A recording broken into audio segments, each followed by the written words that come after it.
Hola gente, es de noche, por eso estoy hablando bajito. Capítulo, capítulo, capítulo 1.8, el manejo, bueno, no es es manejo de los números. Este capítulo yo creo que es el más latoso, pero se tiene que estudiar igual, así que nice. Tiene tres partes, vamos con la primera, notación científica. ¿Qué es la notación científica? ¿Qué es lo que pasa? Que en ciencia, en ciencia generalmente se usan números muy grandes o muy pequeños. Por ejemplo, en el caso de la física se usan números gigantescos. Y en química se usan números pequeñitos. Entonces, por ejemplo, en vez de anotar 0,00000000007, o anotar 1000,578 mil millones de millones de millones de millones, existe una forma más fácil que para escribir esos números o muy grandes o muy chiquititos, y usamos la notación científica, que la notación científica se puede expresar como n por 10 elevado a, o sea, n mayúscula por 10 elevado a la n minúscula, donde n mayúscula es cualquier número del 1 al 10 y la n minúscula como exponente es un exponente, claramente, es el exponente ya sea positivo o negativo. Si es positivo son números grandes, si es negativo son números chiquitos. Esto, la verdad, esto yo lo aprendo así como de memoria, así como tal cual como yo lo dije, yo no lo aprendo así. Esto yo estoy viendo el libro, pero yo no lo aprendo así y no lo aprendí así tampoco. Yo como lo fui haciendo, claro, a mí me lo enseñaron también esto, pero yo lo que fui haciendo fue... Está durmiendo la gente en mi casa. ¿Quién se pone a estudiar hasta ahora? Ya no importa. Yo lo que fui haciendo fue como ir deduciendo, ¿ya? Entonces, ¿qué hacía? Por ejemplo, yo decía 5 es igual, en notación científica es igual a 5 por 10 elevado a 0. ¿Por qué? Porque 10 elevado a 0 es 1 y 5 por 1 es 5. Entonces, 5 en notación científica es 5 por 10 elevado a 0. Y después decía, y si quiero escribir 50. 50 va a ser 5 por 10, o sea, 5 por 10 elevado a 1, porque 10 elevado a 1 es 10, y 10 por 5, 50. Entonces, 50 es igual a 5 por 10 elevado a 1. Después decía 500. 5 por 10 elevado a 2. ¿Por qué? Porque 10 elevado a 2 son 100 y 100 por 5, 500. Pero eso es para números grandes. Y así puedo seguir eternamente. Entonces yo decía, el número, la n minúscula en este caso, o el número del exponente del 10, va a ser la cantidad de ceros que va a tener después o antes el número que yo tengo. En este caso es el 5. Entonces si quiero 5000 va a ser 5 por 10 elevado a 3, porque el 5 tiene 3. Y que lo podemos comprobar, o sea, 5 por 10 elevado a 3, 10 elevado a 3, 1000, y 1000 por 5, 5000. Y así, o sea, si quiero 500.000, son 5 por 10 elevado a 5. Y así todo el rato. Pero claro, con números más chicos, con el 0,000 es lo mismo.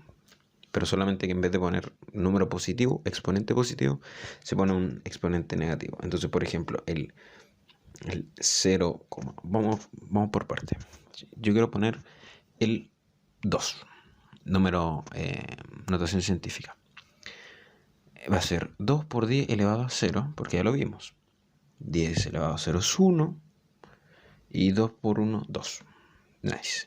Quiero ahora el 0,2.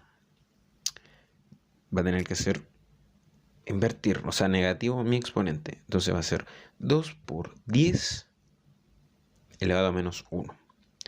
10 elevado a menos 1 es un décimo. 2 por un décimo, 0,2. quiero el 0,02. 2 por 10 elevado a menos 2. 10 elevado a menos 2. Me queda 1 partido en 100. 2 por 1 partido en 100. 0,002. Y así todo el rato. Entonces, si quiero positivos, van a ser la cantidad de ceros que estén al lado derecho del número, en la cantidad de exponentes, y si los quiero del lado de la izquierda, exactamente lo mismo. Pero eso yo no lo aprendí así como está aquí en el libro, sino que yo lo fui aprendiendo como lo dije recién, así como haciéndome un pequeño bosquejo. Cuando me preguntan un ejercicio, me hago ese mismo bosquejo que acabo de decir y ahí me baso en el ejercicio. Nunca me ha fallado, así que creo que funciona. Bueno, ¿qué pasa si queremos sumar o restar una operación de notación científica? Esto es pura aritmética, así que igual hay que repasar matemáticas. Primero es la aritmética, y aquí, bueno, lo vamos a ver. Si tengo el n mayúscula por 10 elevado a la n minúscula, ese 10 elevado a n minúscula, si yo estoy sumando o restando, tiene que ser igual. O sea, ¿qué quiere decir esto? Que si es 7 por 10 elevado a 8 más 12 por 10 elevado a 5, yo primero tengo que esos 10 elevado a algo, tengo que dejarlo iguales, ya sea o 10 elevado a 8 o 10 elevado a 5. Pero los dos tienen que tener el mismo exponente. Por ejemplo, voy a dar el ejemplo que aparece aquí. Dice 7.4 por 10 elevado a 3 más 2.1 por 10 elevado a 3. Vemos el número que tiene el exponente y son iguales. Entonces, ¿qué hacemos? Sumamos la n mayúscula, que en este caso es 7.4 por 2.1, nos queda 9.5 y mantenemos el exponente, 10.3. Aritmética pura, nada que decir. Lo mismo en multiplicación y división. En multiplicación y división va a ser exactamente lo mismo, con las reglas de exponente, etc. Entonces, por ejemplo, tenemos multiplicación. O sea, en la multiplicación se mantiene la aritmética, los principios básicos. Se multiplican los n's y se suman los exponentes con estos principios, con estas reglas de misma base, diferente exponente, se mantiene la base, se suman los exponentes. Entonces en el ejercicio va a ser 8 por 10 elevado a 4 por 5 por 10 elevado a 2. 8 por 5, 40. Se dejan las bases, se suman los exponentes. 10 elevado a 6. Entonces nos queda 40 por 10 elevado a 6. Y eso es. Eso es como pura aritmética, ¿no? Segunda parte es las cifras significativas. Esto igual es importante. ¿Por qué? Porque siempre que se hacen cálculos, siempre, pero siempre hay margen de error. Siempre. Es imposible no tener margen de error. Siempre. La idea sería que el margen de error sea el mínimo posible, ¿cierto? Para que no nos equivoquemos tanto. Entonces, para evitar ese error que va a haber siempre y que sea el más chico, tenemos que tomar cifras significativas. O sea, saber cuánto va a ser como el margen que voy a tomar para equivocarme. ¿Ya? Entonces, por ejemplo, a mí me gusta el ejercicio siguiente. Tengo una piscina muy grande, no sé, 50 litros. Y yo quiero medir, yo quiero tener 45 litros. Pero esta piscina está marcada claramente para saber los límites. Por ejemplo, estoy llegando y estoy en el litro 44 y yo necesito 45. Si yo le echo medio litro, o yo le echo, un número más, si yo le echo 100 centímetros cúbicos, no se va a notar en esta piscina. O sea, van a haber 44 litros más 100 centímetros cúbicos. Y esos 100 centímetros van a pasar totalmente desapercibidos, porque es tan grande el espacio de la piscina que si yo le pongo un poquito, un chorrito, como que no crece. Pero si yo quiero ser más exacto, esos 100 centímetros sí cuentan, pero en mi unidad de medición, que es la piscina, no lo sé. Entonces, ¿qué hacemos? Tomamos mediciones más chicas. Y no así, por ejemplo, si yo tengo un vasito de 100 cc, si yo me paso, por ejemplo, si le quiero echar 50 cc, se notan al tiro.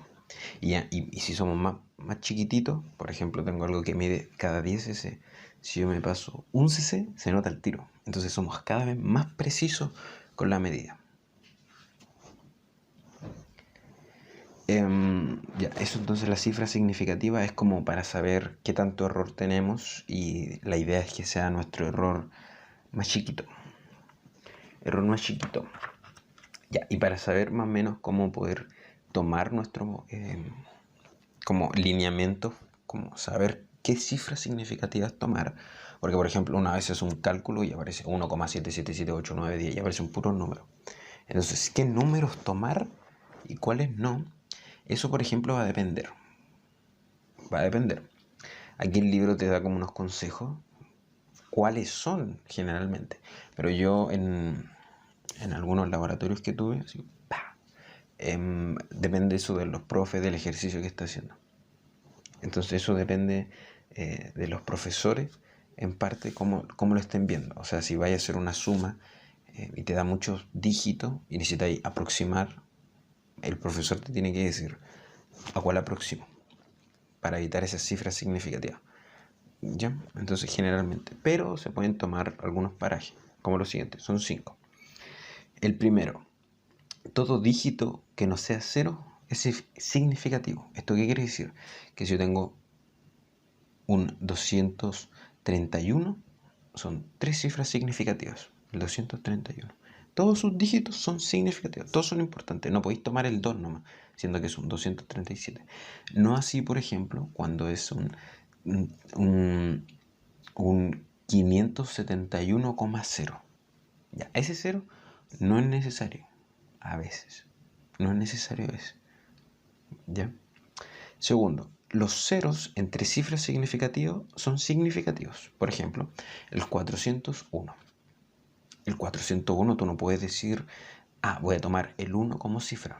No, tienes que tomar el 4, el 0 y el 1, el 401. 3. Esto es como medio tonto. O sea, para mí. Pero la idea es como ir, eso, como dije, saber qué números tomar y qué números no. ¿Sigo? Los ceros entre cifras significativas. Ya lo dije. Los ceros a la izquierda del primer dígito distinto de 0 no son significativos. ¿Esto qué quiere decir? Que, por ejemplo, el 0,0003, esos 3 ceros que están, no importan. El significativo es este 3. Los otros tres ceros son para indicar la ubicación del decimal, para decirme qué unidades decimales. Pero el número que a mí me importa es ese 3. ¿Ya? Entonces, esa es la cifra significativa. 4. Los ceros que están al lado derecho de una cifra significativa dependen. O sea, cuentan como significativo, pero de vez en cuando. Por ejemplo, el 40,062. Ahí ya no podemos tomar solamente el 40, tenemos que tomar el 40, el 0,62. O sea, tiene el 40,062 tiene 5 cifras significativas. No es lo mismo, por ejemplo, decir 40,0, si eso ya lo dije, ¿cierto? 40,0. Ese 0 se puede no tomar, pero ya el 40,01 se toman todos. Y el 5, por ejemplo, el 400, el número 400, los números que están el 00 se podrían tomar como no se podrían tomar. Porque pasa lo mismo que en las fracciones. Lo que hacen estos dos ceros es darme la posición de nuestra cifra significativa. O sea, si es 40, lo que hace el 0 es decirme que el 4 es un decimal. Y que el 4 es la cifra significativa. O sea, ese decimal es la cifra significativa. Lo mismo, si es 400, lo que hacen esos dos ceros es decirme la posición de la cifra significativa, que en este caso es una centena y que son 4. Pero se pueden tomar como no se pueden tomar. Para evitarse eso, se hace con notación científica y Y por ejemplo, para anotar, no sé, el 40, que es 4 por 10 elevado a 1, podéis decir 4 por 10 elevado a 1 es una cifra significativa, o sea, el 4. O podéis poner 4.0 por 10 elevado a 1, que va a ser 4 igual, pero ahí vais a tener 4.0, que son dos cifras significativas. Esto me da latoso. O sea, a mí no me gusta esta parte. Es bien latoso y como que no se entiende. Pero en la práctica esto se va puliendo de a poco. Es como las multiplicaciones. Nadie se aprende las multiplicaciones de memoria, sino que como que aprendí cómo va funcionando la multiplicación. O sea, pregúntame 8 por 7, no te la sé. Pero sé que 8 por 5 es tanto y 8 por 2 es tanto y te la sumo. No trama. Acá hay varios ejercicios. Lo voy a hacer yo creo que cuando tenga tiempo, porque no hay tiempo. Esto es importantísimo. Es el tercer subtítulo. Exactitud y precisión. Exactitud y precisión. Hacer esta diferencia no es lo mismo. La exactitud indica que la medición, qué tan cerca del valor verdadero se encuentra la cantidad dada. Y la precisión dice la relación entre las mediciones que he tenido y que han podido coincidir. Diferente. Por ejemplo, yo puedo ser muy preciso en una medición, muy preciso, pero puede que mi balanza esté mala, mi regla esté mala, entonces claro, siempre estoy llegando al mismo resultado, pero el resultado no es exacto, entonces está malo. Generalmente los valores exactos tienden a ser precisos, pero los precisos no exactos. Bueno, voy a poner la imagen que aparece aquí, que es buenísima, que explica eso. Entonces, por ejemplo, en la A los números no son muy exactos, perdón, son exactos y precisos, porque están todos cerca del punto centro y todos casi llegaron. En el punto B no son exactos, porque no están llegando al punto de origen, pero sí son muy precisos, o sea, todos los lanzamientos están llegando al mismo lugar. Y en el punto C no son ni exactos, porque no llegan al punto inicial, y tampoco son precisos porque son todos dispersos. Y eso es muy bueno. Ahora, como siempre, revisión de conceptos. De la longitud del lápiz con cifras significativas adecuadas, según sea la regla que usted elija para hacer la medición. De la longitud del lápiz con cifras significativas adecuadas. La primera regla son números sin decimales y el lápiz justo llega como a la mitad. O sea, si miro la regla de arriba, llega como a la mitad. Y yo no sé cuál es el valor exacto, preciso del lápiz. Yo sé que va a estar entre el 4 y el 5, pero no sé cuál es exacto. En cambio, si yo miro la de abajo, yo puedo decir que la longitud del lápiz es un 4,6. Un poco más exacto, pero preciso. O puedo decir que está entre el 4,5 y el 4,7. Que ya es mucho más preciso. Pero en cambio si digo si está entre el 4 y el 5, no es muy preciso. Entonces, respuesta correcta, para mí, puedo estar equivocado, pero respuesta lógica que sacamos después de leer el capítulo 1.8, manejos de los números, yo diría que es la de abajo. Y con esto terminamos. Nos vemos. Horrible el capítulo.